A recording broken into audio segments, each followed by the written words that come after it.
This is Dr. James with Helpmommy.com, and if you enjoy these videos, please like and follow our page so that we can keep this going.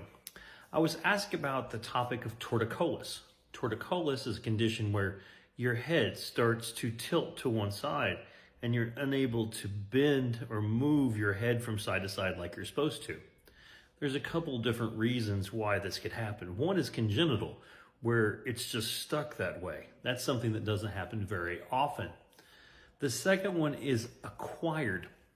This is by far the most common, and it usually happens from a birth trauma, where as the OB is delivering the baby and trying to get the shoulder through the birth canal after the head comes out, the muscle that's here on the neck, called the sternocleidomastoid muscle, has a little tear or is pulled.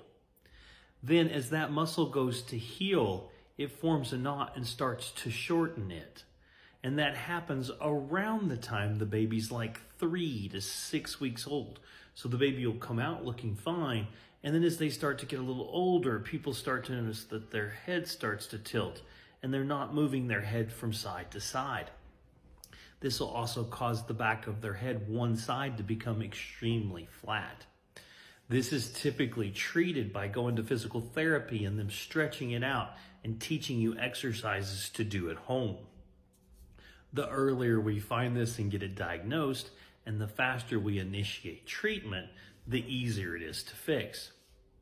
The longer it goes on and that head stays tilted, you start to see some shift of facial features that, if it goes on long enough, can be permanent and make their face not as symmetric as what it should be.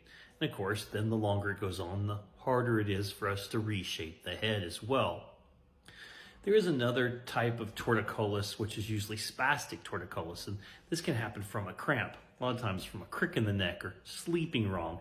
This is usually temporary. This can happen at any age, and this is something that a lot of times you can treat with ibuprofen, heat, massage, or even a muscle relaxant.